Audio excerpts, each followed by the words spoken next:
Bismillahirrahmanirrahim. Assalamualaikum warahmatullahi wabarakatuh. Pada hari ini kita akan membahas tentang kearifan lokal Melayu.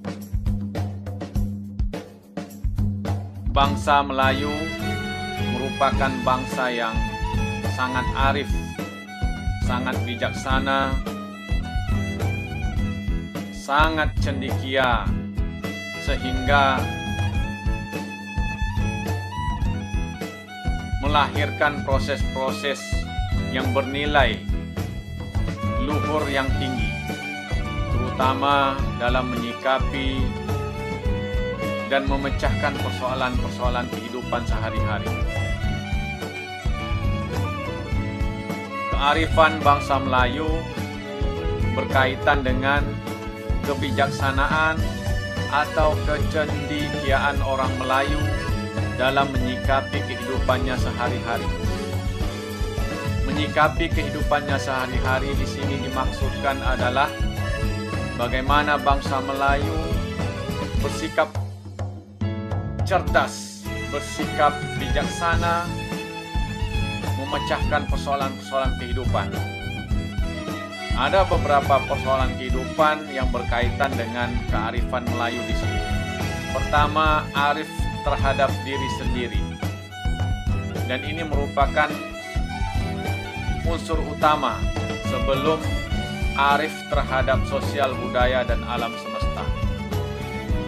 Arif terhadap diri sendiri bermakna bersikap lebih dewasa, bersikap lebih cerdas di dalam mengelola diri sendiri,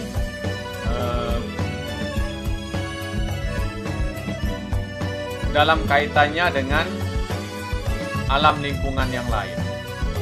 Apabila seseorang sudah lebih bijaksana terhadap diri sendiri, insya Allah dia akan lebih bijaksana terhadap hal-hal yang lain. Setelah diri sendiri,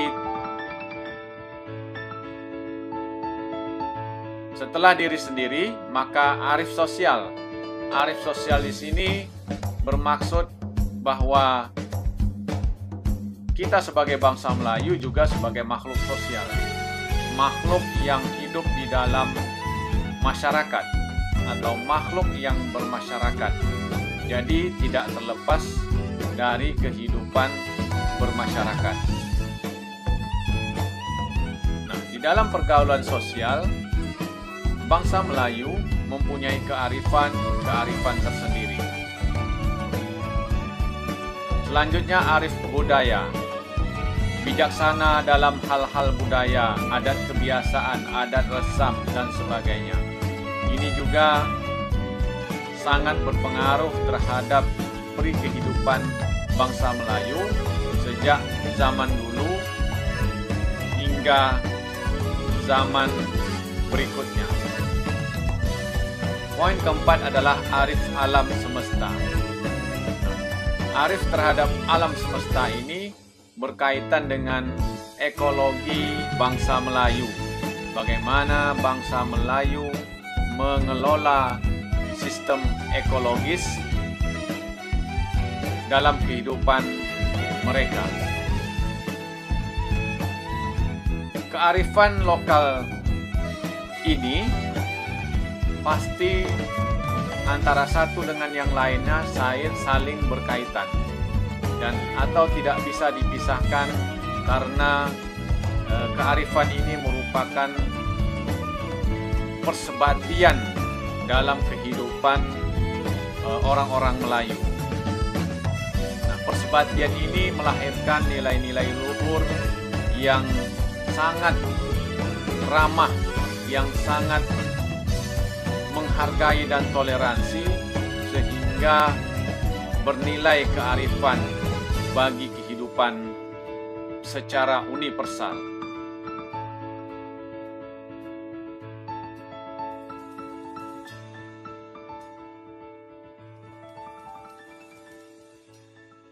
Aspek kearifan sosial dalam istilah budaya orang-orang Melayu, UU Hamidi mengatakan bahwa ada istilah orang patut. Orang patut ini adalah orang yang bertugas sebagai peneraju kepemimpinan Melayu. Jadi dalam sistem sosial itu ada aspek kepemimpinan Melayu. Siapa saja peneraju kepemimpinan Melayu itu? Di sini ada 5 poin. Pertama, dukun, bomo, pawang, kemantan. Dulu istilah dukun, bomo, pawang, kemantan itu merupakan istilah yang positif. Orang-orang pandai, orang-orang yang terpandang di dalam masyarakat, yang mempunyai ilmu-ilmu secara positif. Ada yang berperan seperti tabib atau dokter pada zaman sekarang, tetapi akibat pergeseran makna dan akibat pergeseran perilaku dukun, bomo, pawang, kemantan, maka terjadilah pergeseran makna dari yang positif ke negatif. Padahal dalam budaya Melayu, dalam kearifan Melayu, mereka ini termasuk orang-orang yang sangat dihormati. Kemudian ada guru silat. Guru silat di sini adalah lambang sebagai tenaga pendidik di dalam suatu perguruan persilatan yang tidak hanya mengajarkan tentang gerak-gerak ketangkasan bela diri, tetapi juga memasukkan atau mengajarkan tentang nilai-nilai kemanusiaan, kebudayaan, dan kearifan bagi para murid. Kemudian ada pemangku adat. Pemangku adat ini adalah orang-orang terpandang sebagai leluhur, sebagai sesepuh di dalam suatu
ini tentu saja sangat membantu peneraju kepemimpinan bangsa Melayu.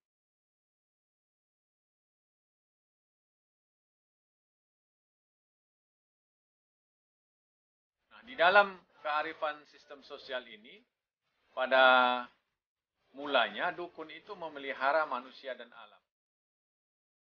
Jadi antara manusia dan alam mempunyai hubungan tersendiri. Di dalam agama Islam, manusia itu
menguraikan benang kusut yang terjadi di tengah masyarakat.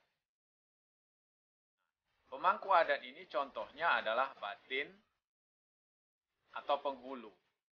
Kalau sekarang kepala desa.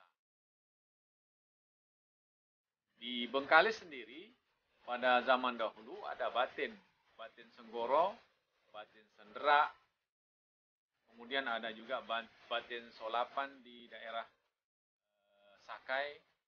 Ini merupakan pucuk-pucuk pimpinan sebagai pemangku adat. Nah, kemudian ada ahli adat. Ahli adat ini disebut juga monti atau tongkat. Kemudian ada penindak. Penindak ini adalah ulu balang.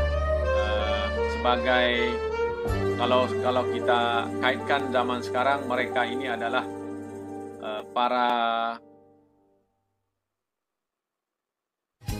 polisi pamong praja atau bisa juga polisi. Kemudian di dalam sistem sosial ada sanksi. Ketika masyarakat atau warga melakukan suatu perbuatan yang melanggar adat, maka ada sanksi tersendiri. Misalnya ada sanksi berdamai, ada membayar denda, ada bersumpah, ada diusir, dan sebagainya.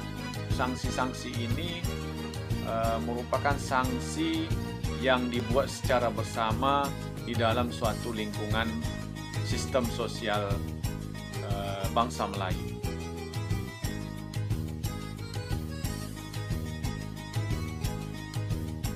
Ada ungkapan tentang sistem sosial ini mengenai pemimpin. Pemimpin itu bagaikan air. Kita tahu sifat air itu mengalir. Sifat air itu ada yang jernih, ada yang keruh. Air di hilir tak akan jernih jika di hulu airnya keruh. Artinya, kalau pemimpin tidak jernih, maka rakyatnya juga tidak jernih. Jika pemimpinnya tidak benar, maka rakyatnya juga menjadi tidak benar. Jadi sangat bergantung kepada pemimpin yang baik. Kemudian ada ungkapan bangsa Melayu, raja alim, raja disembah, raja zalim, raja disanggah. Ini adalah suatu ungkapan yang memberontak tentang ketidakbenaran dan kezaliman seorang pemimpin di dalam sistem sosial. Selanjutnya, kearifan sistem budaya. Kearifan sistem budaya ini sesuai dengan 4 konsep adat. Apa 4 konsep adat tersebut? Nah, konsep adat yang pertama adalah adat sebenar adat. Apa itu adat sebenar adat? Adat sebenar adat adalah adat yang bersendi syarak, syarak bersendi kitabullah. Jadi adat sebenar adat adalah adat yang bersumber dari ajaran agama Islam, yaitu dari kitab Allah dan hadis Rasulullah. Jadi adat sebenar adat adalah adat atau sistem budaya yang mutlak, yang tidak bisa kita tawar-tawar. Kemudian konsep adat yang kedua adalah adat yang teradatkan.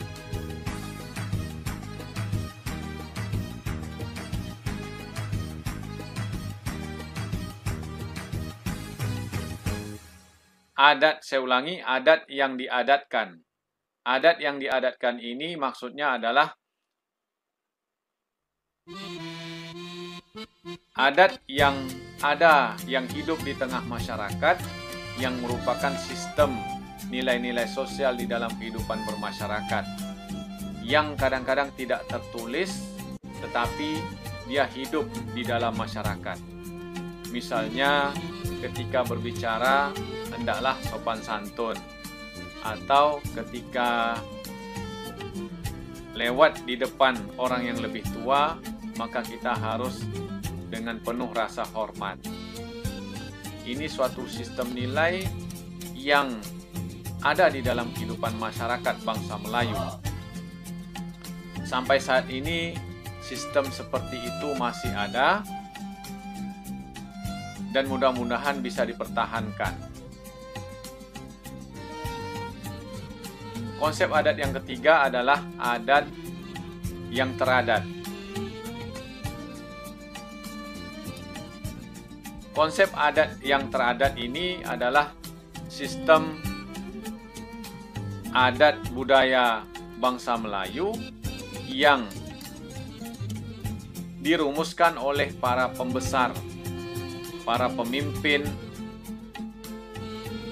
yang termaktub secara tertulis di dalam peraturan perundang-undangan. Nah, untuk saat ini, situasi sekarang ini, sebagai contohnya adalah perundang-undangan yang disahkan dan dibuat oleh pemerintah melalui Dewan Perwakilan Rakyat. Kemudian juga ada peraturan-peraturan yang dibuat di sistem lingkungan yang lebih kecil, misalnya kabupaten, kecamatan, desa, kelurahan. Yang jelas, konsep yang ketiga ini berkaitan dengan sistem peraturan yang dirumuskan oleh peneraju kepemimpinan. Konsep yang keempat adalah adat kebiasaan atau adat resam. Adat kebiasaan ini merupakan adat yang berkaitan dengan kehidupan kita sehari-hari. Bagaimana adat kita ketika minum, bagaimana adat kita ketika makan, bagaimana adat kita ketika tidur, dan itu terkonsep di dalam adat kebiasaan atau adat resam. Poin yang keempat adalah kearifan alam atau ekologis. Secara fisik, bangsa Melayu mempunyai 3 kearifan ekologis. Pertama, kearifan terhadap air. Di mana letak air ini? Misalnya di sungai, bagaimana bangsa Melayu mengelola sungai, memperlakukan sungai, atau suak yang lebih kecil, kemudian yang lebih besar adalah laut. Bagi bangsa Melayu, air ini merupakan suatu sumber kehidupan yang harus dijaga. Makanya di dalam sistem kearifan lokal ekologis bangsa Melayu, air ini menjadi hal utama yang harus dipelihara. Makanya sangat pantang jika ada pencemaran terhadap air. Kemudian poin fisik yang kedua yang paling penting juga adalah tanah. Bagi bangsa Melayu, tanah ini juga merupakan sumber kehidupan. Air merupakan sumber kehidupan, tanah merupakan sumber kehidupan. Tanah di darat, di laut, tanah gambut, dan sebagainya. Dalam ajaran bangsa Melayu, tanah ini juga merupakan suatu kehormatan. Mengapa demikian? Karena seluruh manusia diciptakan dari tanah dan akan kembali ke tanah. Kemudian aspek fisik yang ketiga adalah hutan. Hutan juga merupakan sumber penghidupan bagi bangsa Melayu. Karena itu hutan juga harus dijaga, dipelihara. Nah, begitu hebatnya bangsa Melayu, maka dalam suatu perkampungan ada disebut hutan ulayat, hutan lindung, Dan ini harus dijaga dan memang dijaga di dalam adat istiadat bangsa Melayu. Karena hutan ulayat, hutan lindung ini merupakan hutan adat yang mendapat perlakuan khusus. Nah, ini kearifan ekologis berkaitan dengan bentuk fisik ini, ketiganya saling berkaitan dan ketiganya dikelola oleh orang-orang Melayu dengan sistem pantang larang, sehingga bangsa Melayu sangat menjaga dengan sistem pantang larang tersebut. Di dalamnya memuat tunjuk ajar bagaimana orang-orang Melayu seharusnya memanfaatkan air, memanfaatkan tanah, dan mengelola hutan dengan baik. Selanjutnya ada kearifan yang berbentuk hayati tentang makhluk hidup, bagaimana bangsa Melayu memanfaatkan flora, tumbuh-tumbuhan, bagaimana bangsa Melayu memanfaatkan fauna, hewan. Sudah jelas orientasi kearifan ekologis hayati bangsa Melayu ini sangat erat juga kaitannya dengan Islam. Hasil hayati yang tidak sesuai dengan nilai-nilai Islam, maka itu tidak dikelola tidak dikelola dan tidak diusik oleh bangsa Melayu untuk memenuhi kebutuhan hidup sehari-hari. Benda-benda yang haram, makhluk-makhluk yang haram itu tidak mungkin menjadi hasil pengolahan kearifan ekologis bangsa Melayu. Selanjutnya, fungsi alam. Alam yang terkembang menjadi guru. Begitulah ungkapan bangsa Melayu tentang fungsi alam. Alam yang terkembang menjadi guru.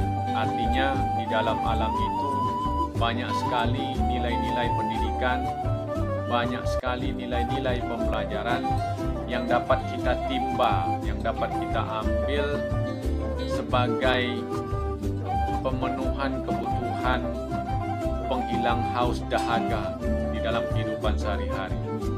Jadi fungsi alam di sini adalah sebagai ruang hidup.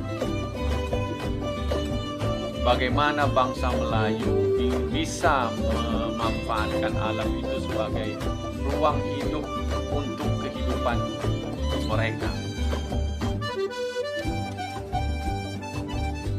Dalam arti kata, pemanfaatan sebagai ruang hidup itu tidaklah berlebih-lebihan.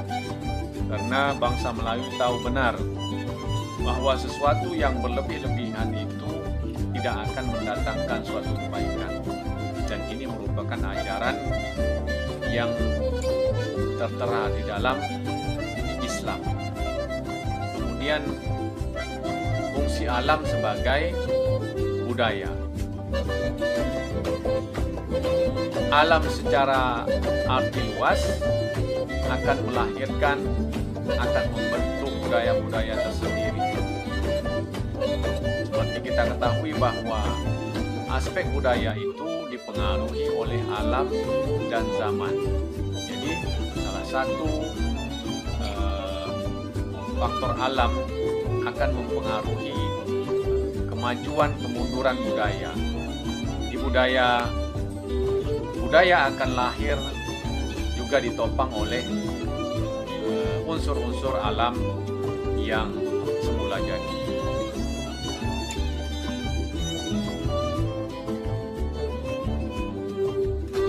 Selanjutnya ada hubungan manusia dan alam. Hubungan manusia dan alam bagi bangsa Melayu merupakan suatu hal yang lazim. Pada awal tadi sudah saya jelaskan bahwa antara manusia dengan alam itu saling menjaga, saling memerlukan. Sehingga manusia atau bangsa Melayu tidak mungkin merusak alam itu.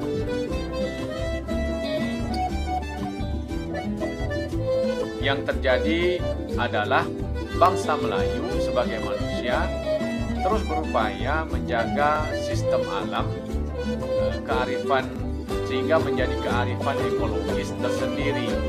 Nah, hubungan manusia dan alam dalam bangsa Melayu ini terwujud di dalam apa?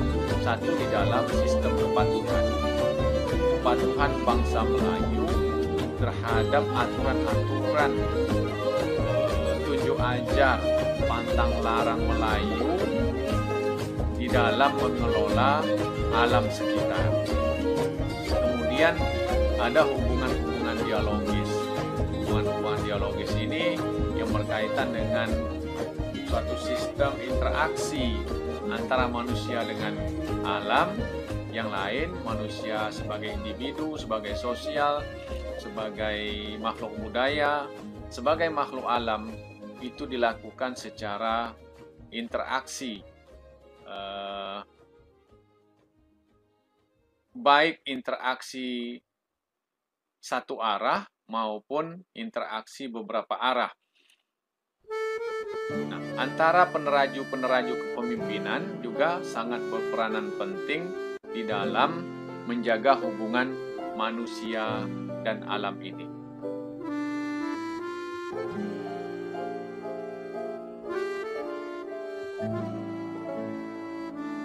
Ada beberapa bentuk kearifan Melayu dalam pemanfaatan alam lingkungan. Hubungan manusia dan alam tadi. Kemudian ada pembagian ruang. Di dalam hubungan itu ada pembagian ruang. Apa ruangnya? Ada kampung. Kampung ini untuk apa? Kampung ini sebagai tempat hidup, tempat tinggal. Maka dalam ungkapan Melayu dulu pasti kita ingat, kampungmu di mana? Maka di situ merujuk kepada suatu tempat hidup atau tempat tinggal. Kemudian ada kata dusun. Ada kata dusun. Dusun ini merupakan tempat berkebun, tempat bercocok tanam, kebun. Kemudian ada peladangan. Peladangan ini khusus padi dan palawija. Kemudian ada hutan. Pembagian ruang seperti ini dalam kaitannya dengan pemanfaatan alam lingkungan. Kemudian dalam hubungan manusia dan alam juga kita mengenal, bangsa Melayu mengenal teknik apa? Teknik berladang. Kemudian teknik memilih tanaman, teknik bercocok tanam, dan ini juga harus sesuai dengan kondisi untuk menjaga lingkungan alam sekitarnya. Makanya dalam teknik berladang dan sebagainya ini bangsa Melayu benar-benar memilih alat-alat agar alam lingkungan terjaga dengan baik, tidak dirusak. Nah, kemajuan zaman, saya katakan tadi, kemajuan zaman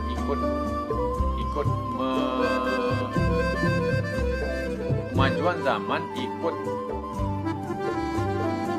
berdampak positif dan negatif terhadap hubungan manusia dan alam. Kemajuan teknologi mesin misalnya, itu juga bisa memperparah dan mempermudah hubungan manusia dengan alam.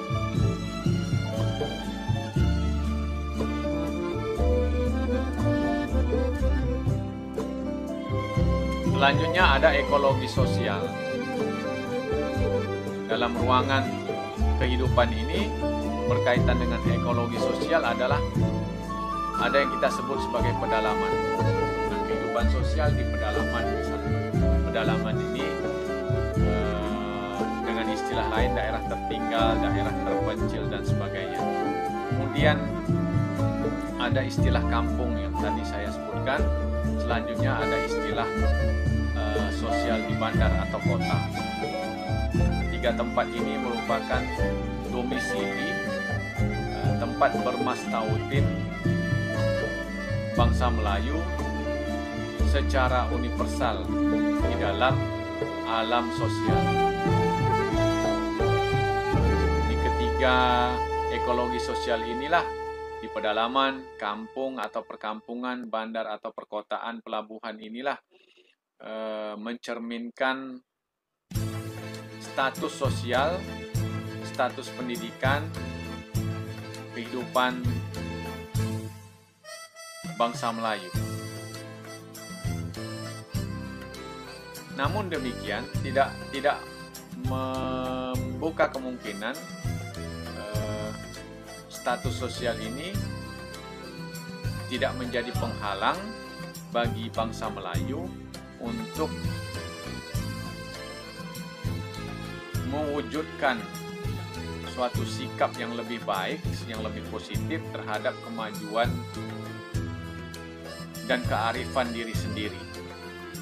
Kembali lagi kepada poin pertama, yaitu arif terhadap diri sendiri. Bagaimana diri sendiri lebih bijaksana ketika dia berada, misalnya berada di pedalaman, kemudian lebih arif bagaimana ketika dia berada di suatu perkampungan atau di suatu bandar. Kearifan, artinya kearifan bangsa Melayu itu harus sesuai dengan situasi dan kondisi. Di mana bumi dipijak, di situ langit dijunjung.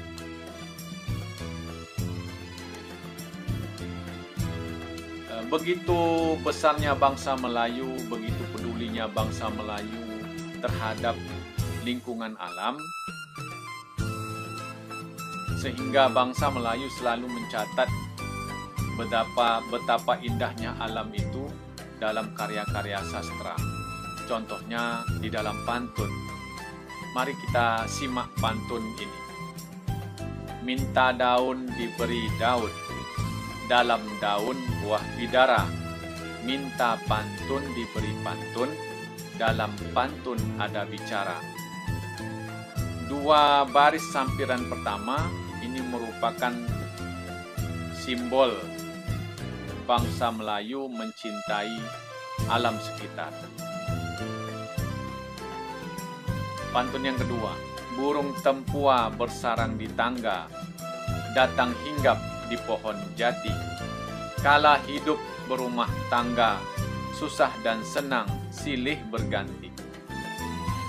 Dua sampiran pertama juga merupakan gambaran kecintaan bangsa Melayu terhadap alam lingkungan sekitar.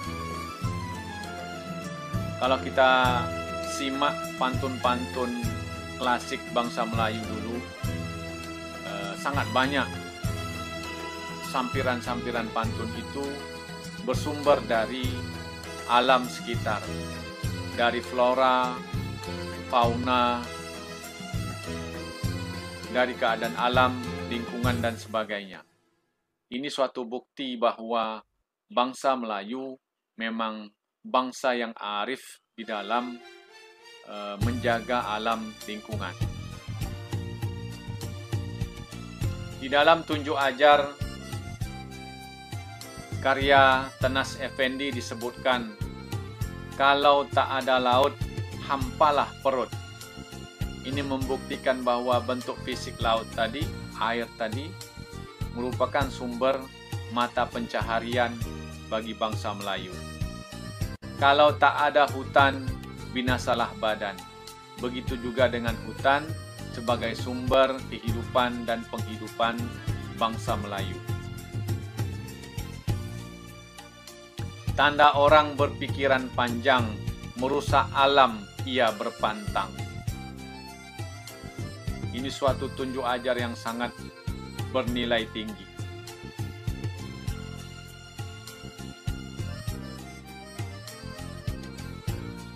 Tanda orang berakal senonoh, menjaga alam hatinya kokoh. Orang berakal senonoh adalah orang yang berakal cerdik. Jadi orang yang berakal cerdik itu adalah orang yang selalu menjaga alam. Kalau binasa hutan yang lebat, rusak lembaga, hilanglah adat. Bayangkan begitu pentingnya menjaga hutan yang lebat. Kalau hutan binasa, rusak lembaga. Lembaga ini suatu institusi, suatu persatuan ikut rusak. Kemudian adat juga bisa binasa. Begitu pentingnya menjaga alam lingkungan hutan.